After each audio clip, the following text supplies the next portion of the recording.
Bendiciones para todos en este precioso y maravilloso día. Espero que la gracia del Señor sea constantemente en cada uno de nosotros y nos guíe precisamente a alcanzar su voluntad y su propósito.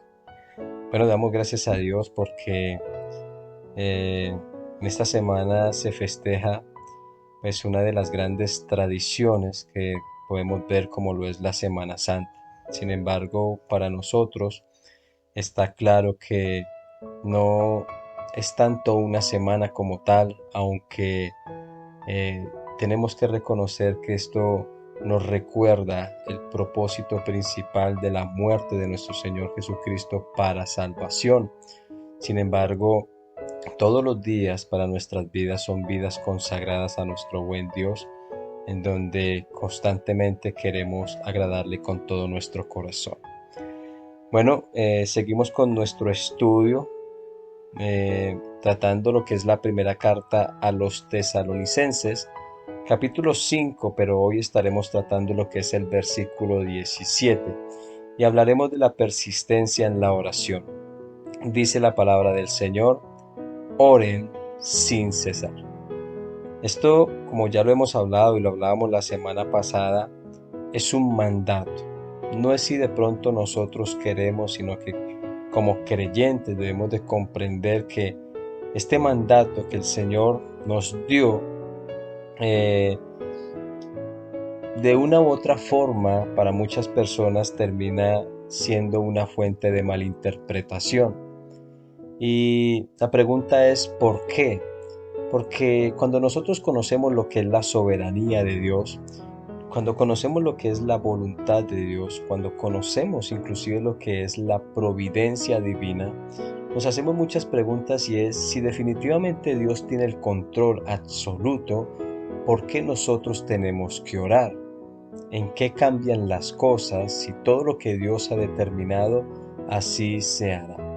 Pero más allá de poder llegar a una respuesta tan profunda como estas, es poder analizar que de la misma boca de nuestro Señor Jesucristo sale este mandamiento, y no solamente se ve reflejado por lo que Él ha dicho, sino porque todos y cada uno de los discípulos del Señor, de sus apóstoles y de la iglesia, vivían en una continua oración. Y aquí el apóstol Pablo, hablándole a la iglesia de Tesalónica, habla precisamente de que debemos orar sin cesar. ¿Pero a qué se refiere el apóstol Pablo?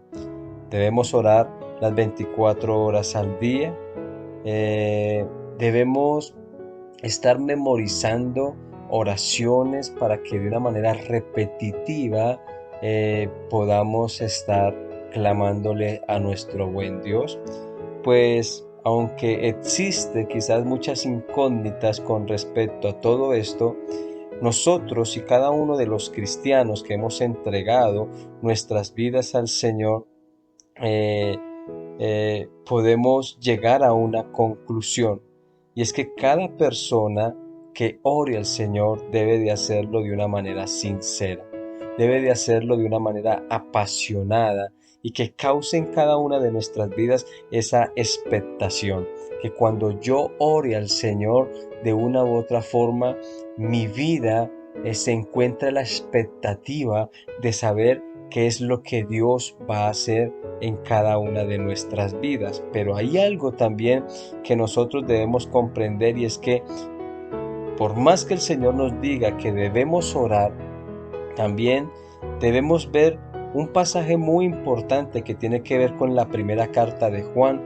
en el capítulo 5, versículo 14 en adelante, y dice la palabra de Dios: esta es la confianza que tenemos delante de Él, que si pedimos cualquier cosa, escúcheme muy bien, conforme a su voluntad, Él nos oye.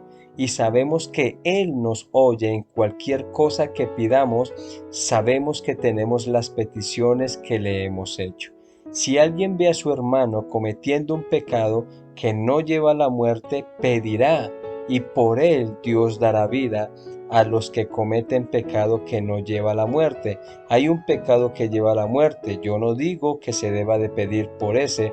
Toda injusticia es pecado, pero hay pecado que no lleva a la muerte. Bueno, esto que estamos hablando con respecto al pecado que lleva a la muerte y el pecado que no lleva a la muerte, lo veremos después en un estudio más profundo. Sin embargo, me gusta mucho lo que dice el versículo 14, en donde cuando hay una confianza delante de Dios, con Dios, dice que todo lo que pidamos, de acuerdo a la voluntad del Señor, Él nos oye.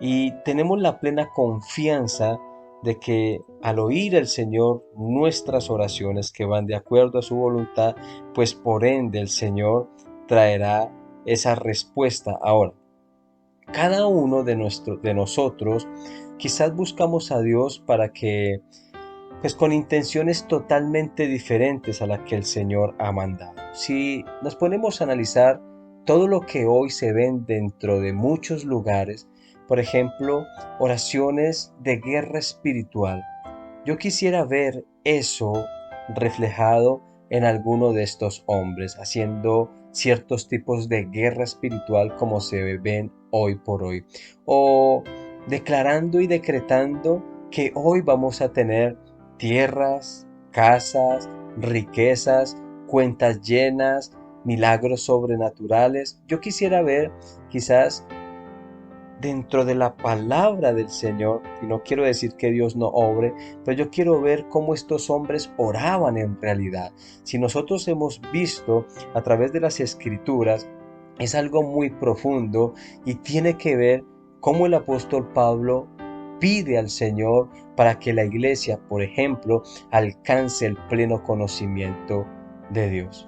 Cómo el apóstol Pablo ora para que una iglesia viva sabiamente. Como el apóstol Pablo clama para que la iglesia se santifique, y como lo veíamos en Juan, si alguien está en pecado, que podamos orar de acuerdo a todas y cada una de estas cosas. Si nosotros miramos a profundidad todo esto, nos vamos a dar cuenta de algo muy importante, y es que para orar necesitamos conocer cuál es la voluntad de Dios, y para conocer cuál es la voluntad de Dios, tú y yo tenemos que ir a la profundidad de las Escrituras. En el día de ayer veíamos algo muy importante en la iglesia.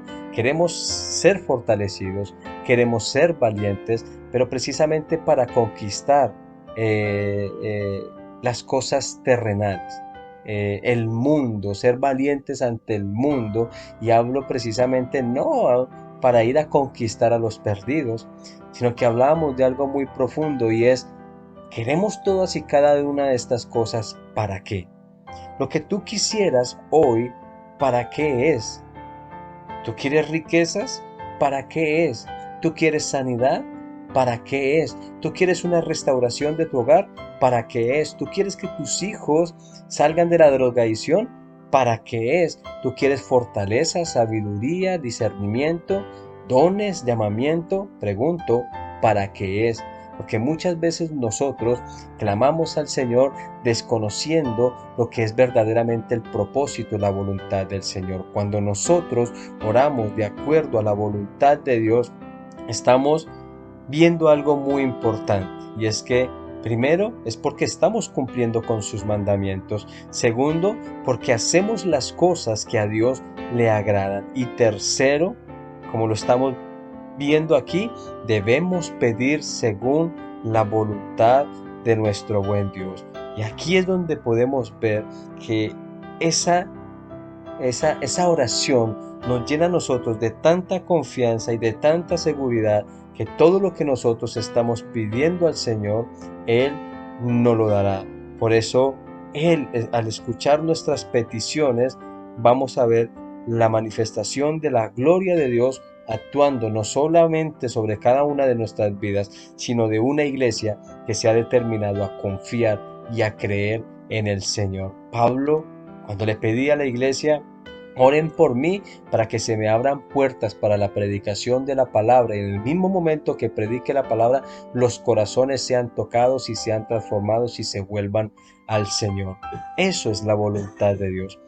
Hay tantas cosas que podemos ver como respuesta a una iglesia, y es cuando una iglesia ora de acuerdo a la escritura. Allí tú vas a ver el respaldo de Dios en todo lo que te has propuesto hacer para cumplir cada uno de sus propósitos. Iglesia, el Señor les bendiga en sobremanera y espero que nuestra oración sea una oración pura, sincera, de acuerdo a la voluntad de Dios más que mi voluntad.